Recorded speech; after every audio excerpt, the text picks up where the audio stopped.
Abram comigo a palavra do Senhor, por favor. Primeira carta do apóstolo Pedro, capítulo 2. Primeira carta do apóstolo Pedro, capítulo 2. Pedro escreve a crentes perseguidos por conta de sua fé, levados para o Coliseu, assassinados por gladiadores, destroçados por ursos, comidos por leões, pendurados em cruzes, ateavam fogo neles, perdiam seus trabalhos, eram obrigados a fugir de suas cidades, deixando história, deixando amigos, deixando parentes.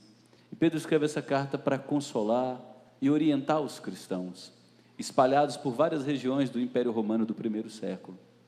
E a despeito das perseguições que sofremos, Pedro orienta que precisamos continuar crescendo na vida com Deus.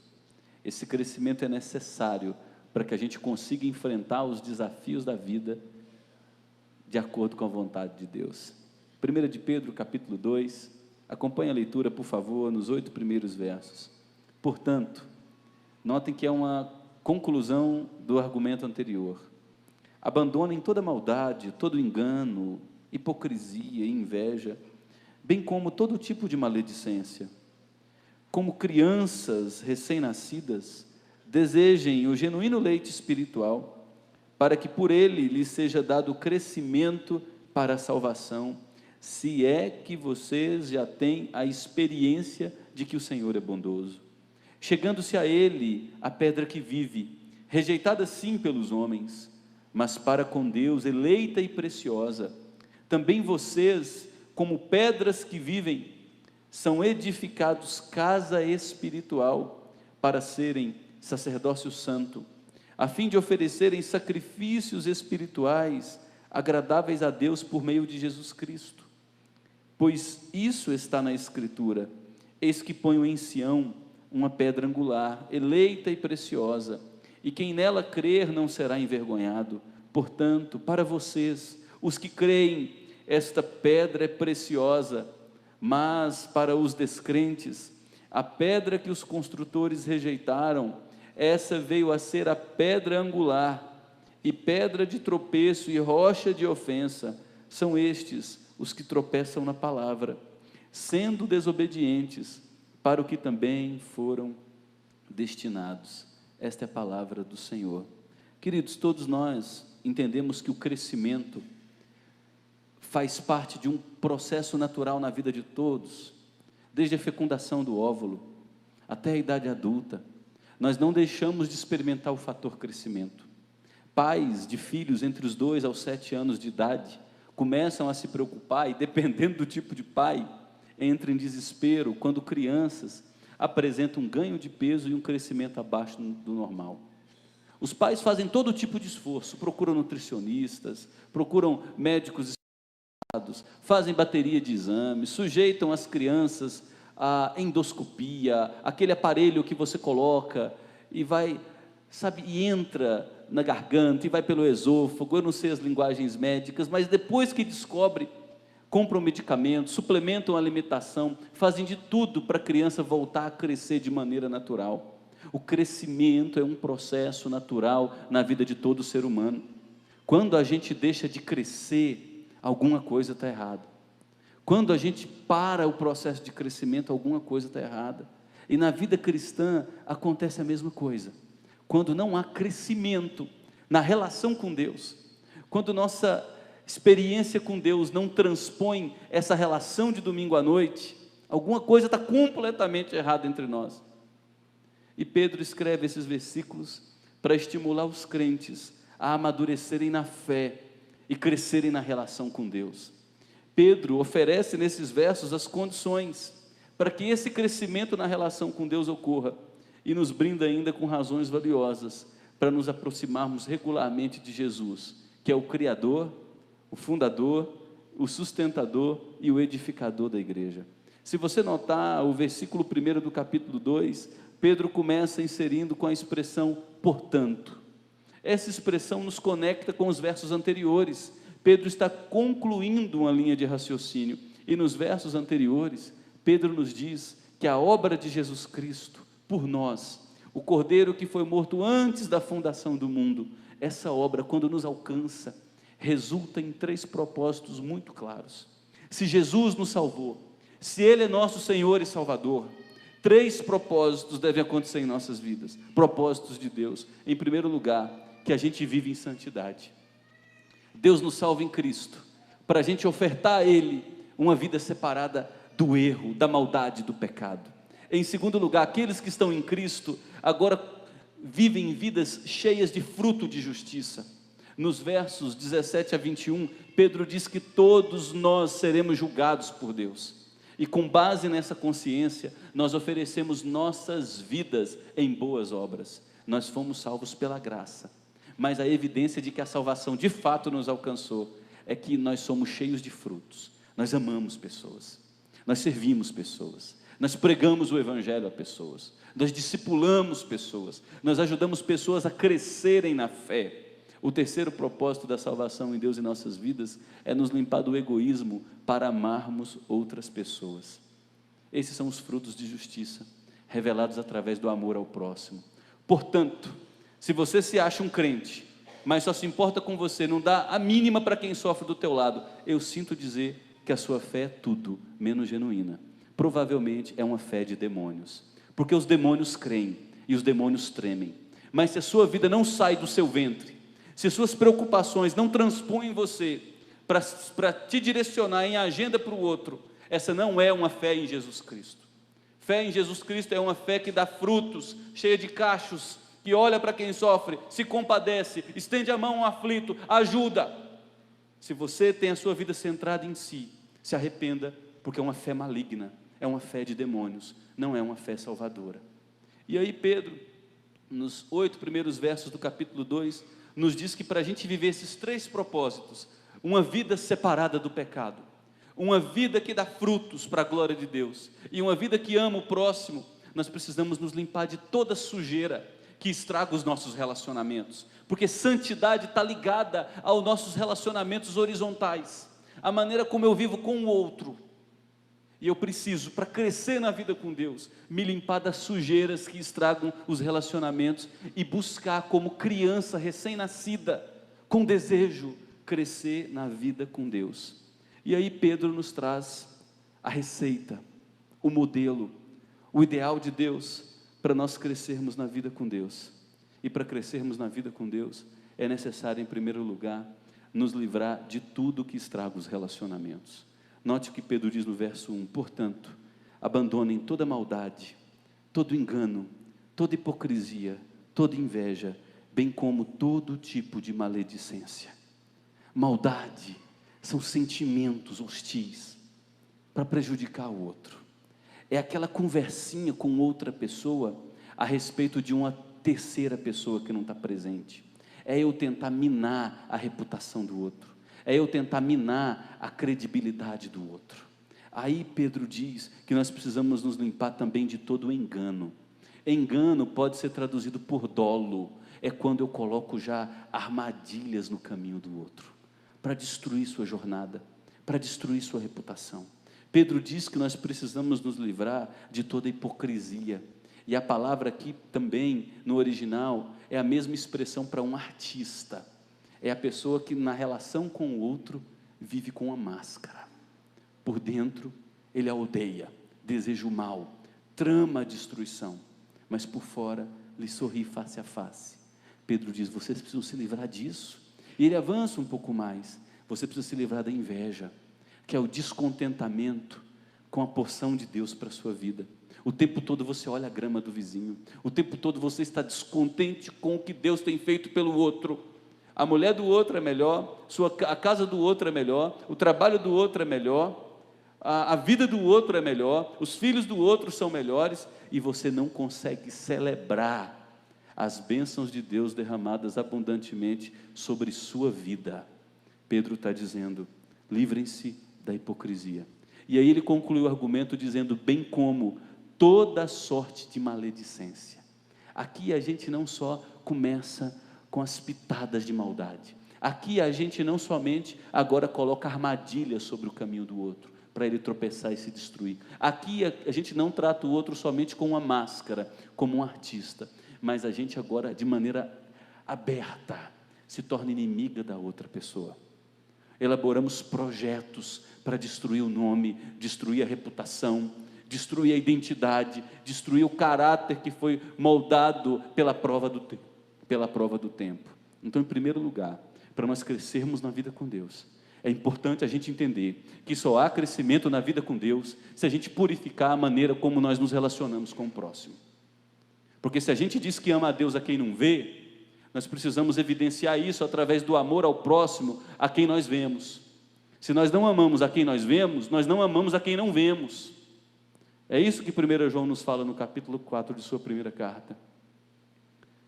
Livre-se de tudo o que estraga os relacionamentos. E não há nada mais destruidor para uma vida de uma igreja que um espírito fofoqueiro, que um espírito caluniador, que um espírito maldizente, que uma pessoa encrenqueira. E não são só mulheres, homens também são assim.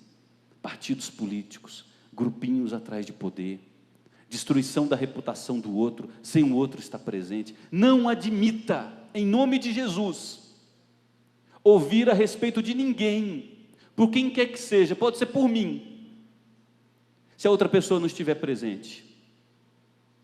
Você só vai admitir ouvir a respeito de outra pessoa se for para elogiá-la, se for para o bem dela, se for para enaltecer suas virtudes. Se for para levantar qualquer tipo de suspeita, repreenda essa pessoa, ainda que seja eu, em nome de Jesus. Diga: olha, esse espírito é um espírito maldizente, caluniador, difamador.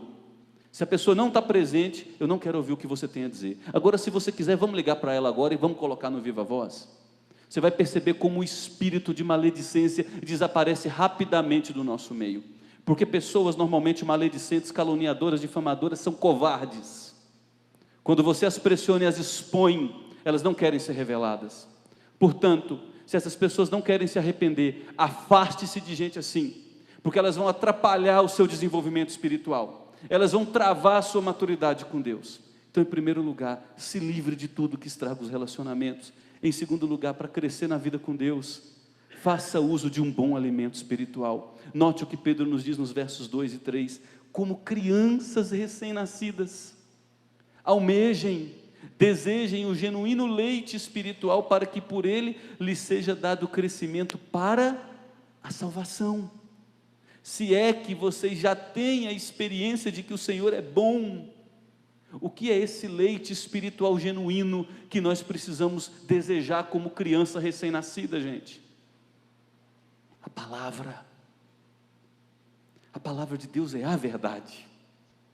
O que Pedro está dizendo é: igreja, vocês passam por tempos difíceis, mais do que nunca vocês precisam construir a vida de vocês nesses tempos difíceis, sobre a verdade revelada. Crente, você precisa ler a Bíblia todos os dias, você precisa ler a Bíblia várias vezes por dia. Mas a gente escuta muito na nossa cultura o seguinte: pastor, eu tenho preguiça de ler. Querido, depois que você se converteu, que a obra de Jesus foi derramada sobre a sua vida, aquilo que você gostava antes, muita coisa do que você gostava antes, você vai precisar passar a odiar agora. E muita coisa que você não gostava antes, você vai precisar se esforçar para passar a gostar. Porque Deus, em sua graça, aprove se revelar a nós através de sua palavra. O que falta a nós é apenas disciplina e perseverança. A Bíblia tem menos de 1.200 capítulos, 1.189 capítulos, divida por 365 dias, 3,2 capítulos por dia, que você pode fracionar, um de manhã, um à tarde e um à noite. Eu não tenho tempo, né? Não tem tempo, né? 3 capítulos por dia, um de manhã, um à tarde e uma noite. Em um ano, você liquida a palavra de Deus. E você pode lê-la todos os anos. É importante que você conheça as Escrituras. Por quê? Porque elas direcionam o nosso caminho, elas revelam a vontade de Deus, elas nos treinam para a luta, elas nos nutrem para enfrentar as dificuldades do dia a dia, ela nos revela o amor do nosso Salvador, ela nos mostra o que nos está esperado como eternidade e as glórias dessa eternidade, ela nos alerta para ver os perigos desse mundo, porque muitos cristãos estão perecendo na jornada, vivem como fracassados, abatidos, porque não conhecem a palavra de Deus. Olha o que Pedro está dizendo: quer crescer na vida com Deus? É impossível que isso aconteça fora das Escrituras. Você precisa tomar uma decisão hoje, caso você não conheça esse livro. Eu preciso disciplinar a minha vida, e eu preciso parar de dar desculpa esfarrapada, e perseverar no conhecimento da palavra de Deus. Quanto eu amo tua lei, diz o salmista, ela tem sido a minha meditação de dia e de noite. Lâmpada para os meus pés é tua palavra e luz para o meu caminho. A tua palavra escondi, guardada no meu coração, para não pecar contra ti. A palavra nos imuniza do pecado. Quando o erro se aproxima, um sinal vermelho se acende e você é alertado do engano, e a palavra de Deus te previne.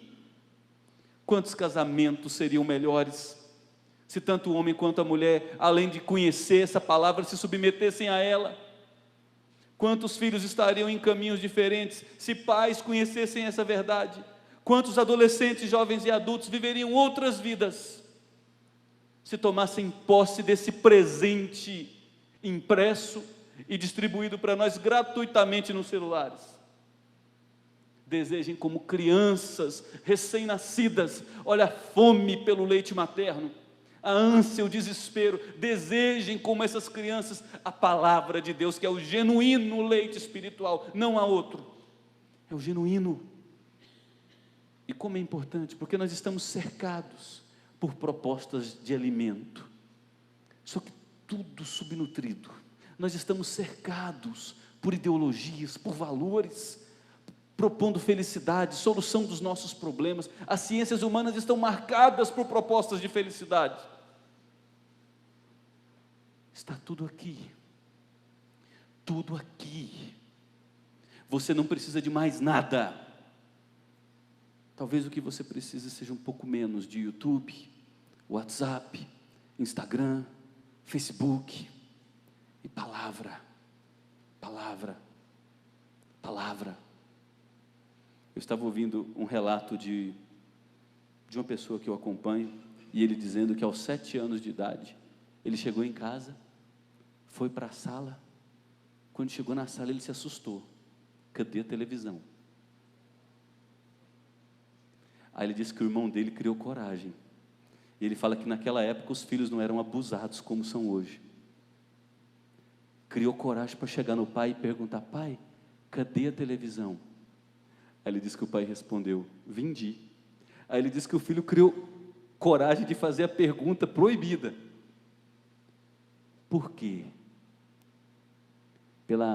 Para a felicidade daquele filho, o pai manteve a postura e disse assim: porque filho meu não vai crescer viciado em TV e videogame, filho meu vai aprender a ler.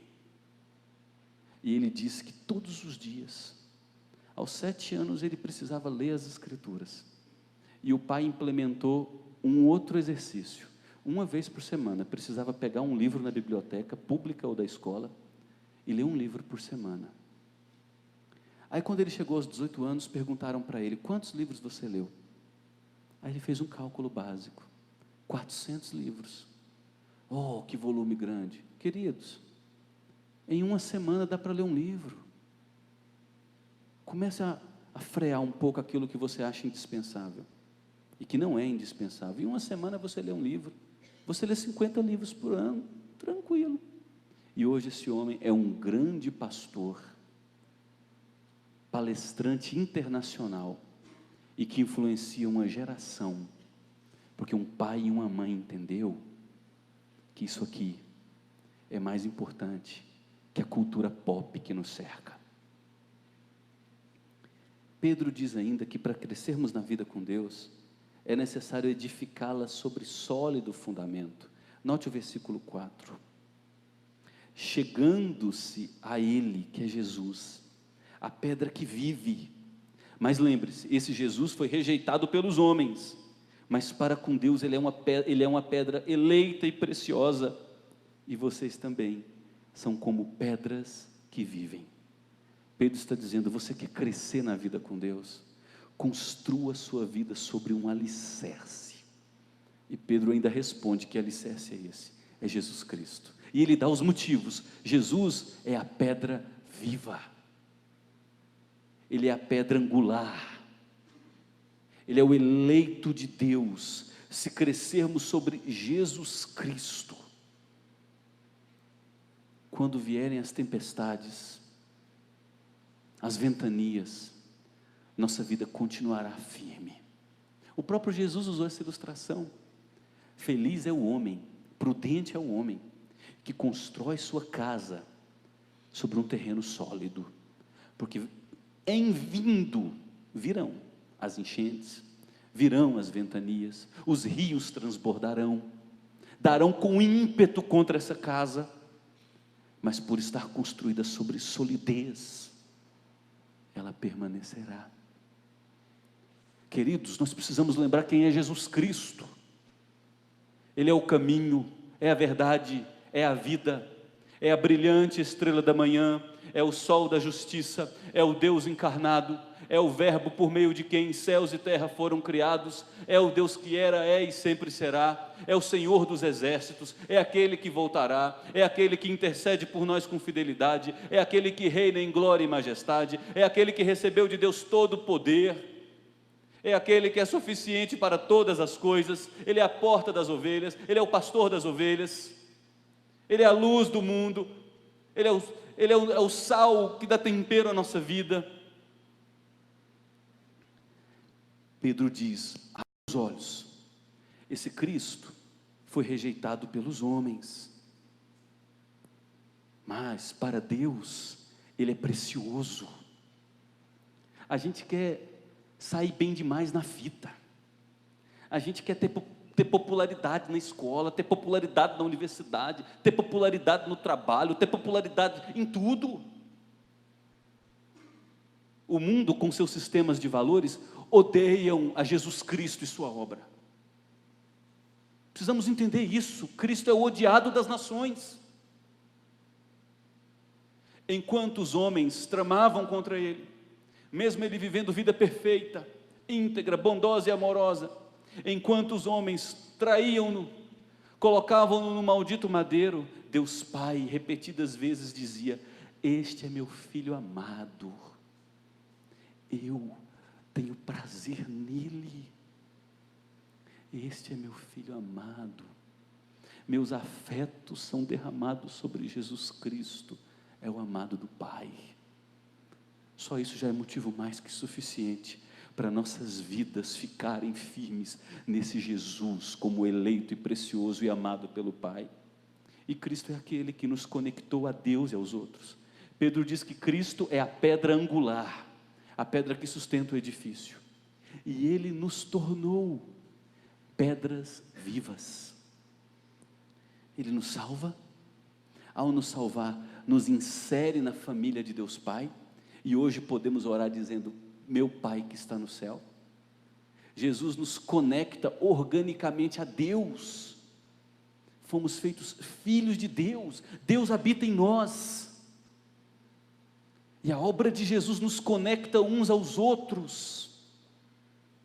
Por isso que é um fracasso para a igreja quando ela não consegue vivenciar relacionamentos de amor. É um fracasso quando você na igreja é cheio de irmãos, mas não tem um único amigo. É fracasso quando domingo após domingo você cumprimenta 2, 3 dúzias de pessoas, mas na hora que precisa desabafar, você não confia em um apenas. Talvez porque você não dedicou tempo, investiu para construir um relacionamento, não se doou para construir um relacionamento sólido. Cristo nos colocou como pedras, nós somos pedras usadas para a edificação da igreja de Jesus Cristo. conectados a Deus e conectados uns aos outros. E para crescermos na vida com Deus é necessário compreender que somos casa espiritual.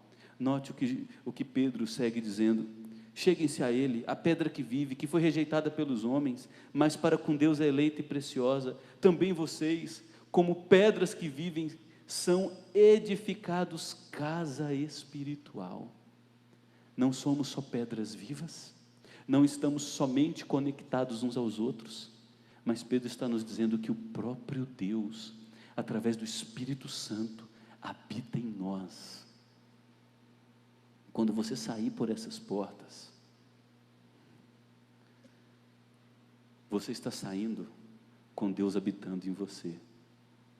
Um pega a Avenida Brasil Sul, o outro pega a Avenida Brasil Norte, o outro vai para as regiões da Vila Góes, o outro corta caminho aqui por dentro, o outro vai para a região sudeste, nordeste da cidade.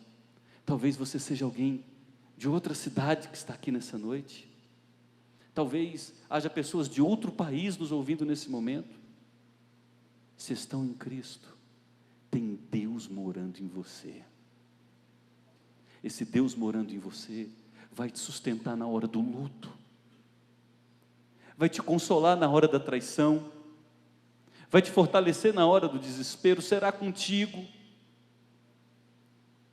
será o comandante dos exércitos, o Senhor dos exércitos, quando os homens levantarem suas armas contra você. O Deus que habita em você jamais te desamparará. Louvado seja o nome do Senhor. Crescemos na vida com Deus, cumprindo nossa missão. Note o que Pedro nos diz no final do verso 5. Espiritual para serem, Deus habita em nós para um propósito, para serem sacerdócio santo, a fim de oferecerem sacrifícios espirituais agradáveis a Deus por meio de Jesus Cristo. Nós temos um propósito para a vida. Deus nos transformou em sacerdotes. No Antigo Testamento, o sacerdote é aquele que representava as pessoas diante de Deus. Mas quando Cristo oferece uma obra de sacrifício fiel no Calvário, o texto nos diz em Mateus capítulo 27, que o véu do templo se rasga de alto a baixo. A partir daquele momento, tudo o que nos separava de Deus, e onde nós necessitávamos de mediadores, foi quebrado. Nós agora temos livre acesso a Deus. Aqui, nesse momento de culto, Deus está presente, e nós oramos porque confiamos que Ele ouve nossa oração. Mas quando sairmos desse momento de culto, entrarmos nos nossos carros, Deus continuará presente ouvindo nossas orações. Leonardo, se amanhã for para Brasília, enquanto dirige, Deus estará com ele presente ouvindo as orações. Antes de fazer aquele exame, preocupado, coração pequenininho, Deus está com você ouvindo as orações. Na perda de alguém, o desespero querendo bater a porta ali, te pressionando, Deus está contigo ouvindo as orações.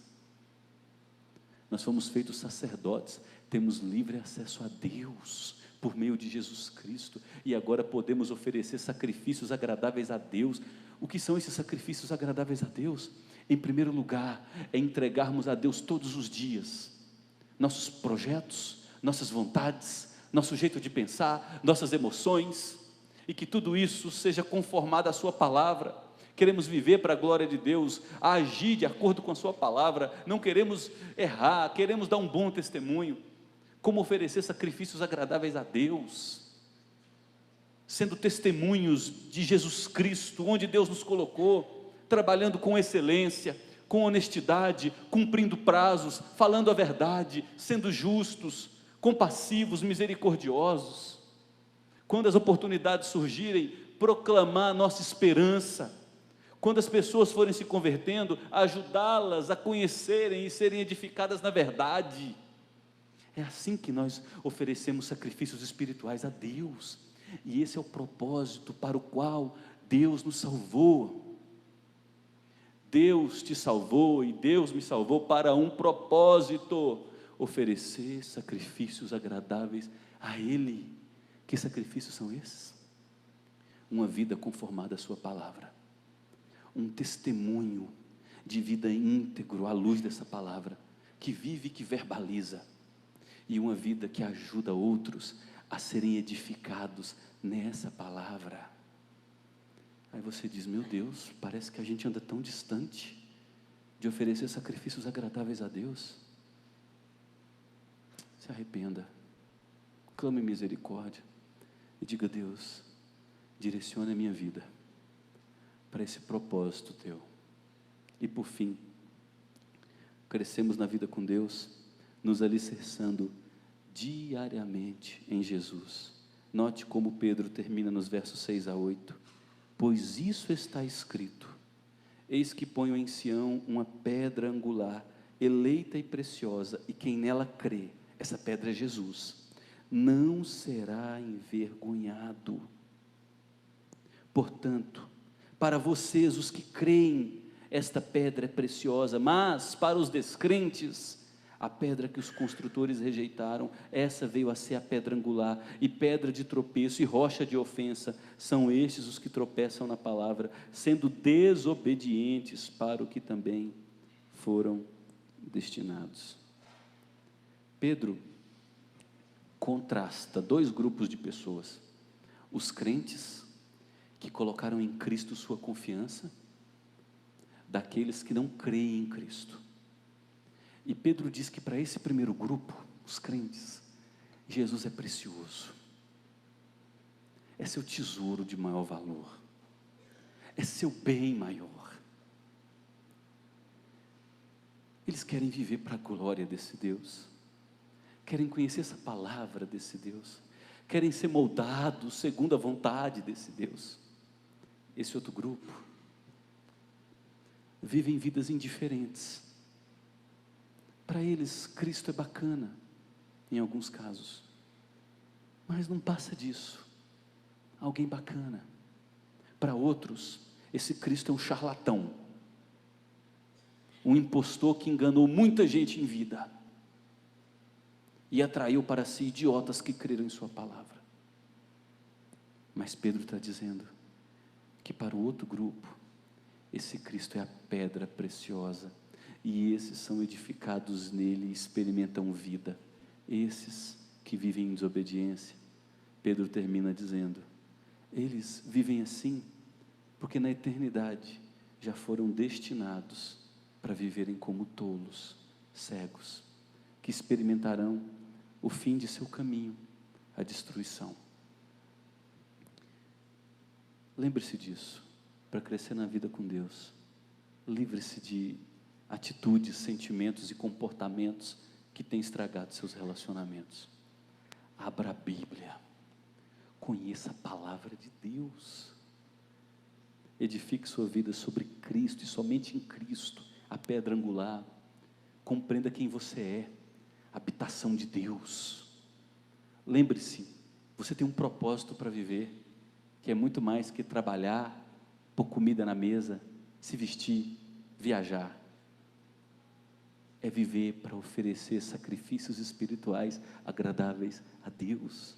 E por fim, se alicerce diariamente em Jesus.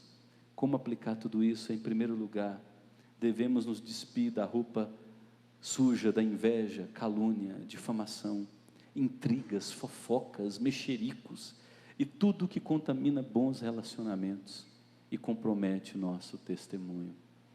Não use seus lábios para querer macular, manchar a reputação de ninguém, ainda que você tenha certeza que está certo. Procure aquela pessoa e converse com ela. Se ela tem um erro tão grave que precisa ser compartilhado com outros, compartilhe primeiro com aquela pessoa. Talvez você a ajude a enxergar o que ela não está vendo e ela possa se arrepender e mudar seu comportamento. Em segundo lugar, somos convocados a crescer no conhecimento e vida com as Escrituras. Não há crescimento espiritual sem leitura bíblica diária, sem oração e sem vida frequente com o povo de Deus. Ovelha tem que viver com ovelha. porque senão pode estar à mercê de lobos e não está vendo.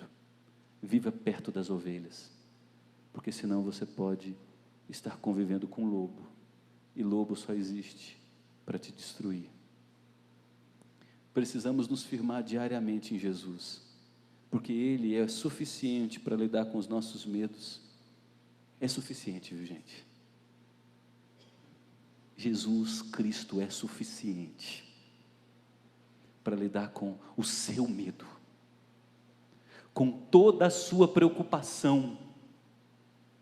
O próprio apóstolo Paulo faz a convocação: lance sobre Jesus Cristo tudo que está te levando a preocupar, entregue a Ele através da oração, reconhecendo que Ele governa. Suplique, você pode gemer, você pode chorar, você pode jogar tudo, porque Ele ouve. E agradeça porque Ele ouvirá a sua oração e atenderá a súplica do justo. O resultado, a paz que excede todo o entendimento, guardará seu coração e a sua mente em Cristo Jesus. Jesus Cristo é suficiente. Jesus Cristo é suficiente.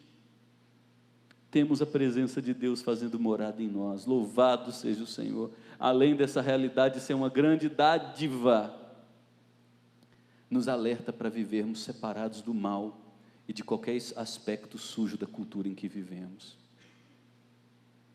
Lembre-se, separe-se do mal. Estamos organicamente, como uma planta, ligados a Jesus, recebendo dele vida. Nada poderá nos separar de seu amor, nem as dificuldades do presente, nem os dramas que ainda virão. Ele nos sustentará em todo o tempo, e mais, fará com que todas as coisas cooperem para o nosso bem. Porque Ele é soberano, fará com que todas as coisas cooperem para o nosso bem. Vivemos para oferecer sacrifícios agradáveis a Deus. Como? Através de um amor leal aos outros, através de um coração que diariamente procura viver segundo a vontade de Deus, através de uma vida que procura proclamar a boa notícia da salvação, através de um testemunho coerente e de palavras sóbrias, e através da ajuda àqueles que creram a amadurecerem na verdade. E por fim, possuímos uma esperança que é real. A gente pode chamar essa esperança de tão real que ela é, de convicção. Temos a certeza que Jesus é precioso, revela a plena vontade de Deus. Por isso, não recuamos em nossa confissão, não desviamos do nosso chamado. No dia do retorno de Cristo, não é se, mas no dia do retorno de Cristo, receberemos todas as dádivas de sua vitória, porque nossas vidas foram construídas sobre sólida edificação. Não esmoreça, não desfaleça, não perca o entusiasmo, não permita que a sua fé se fragilize, não perca a sua fé, não negligencie essas verdades. Cresça com Deus, cresça diariamente com Deus, entrega o teu caminho ao Senhor, confia nele, o mais Ele fará sobressair sua justiça como a luz, e o seu direito como o sol ao meio-dia. Confia no Senhor, faz o bem, alimenta-te da verdade, e habita nessa terra de um jeito certo. Deus é contigo, e se Deus é contigo, quem será contra você?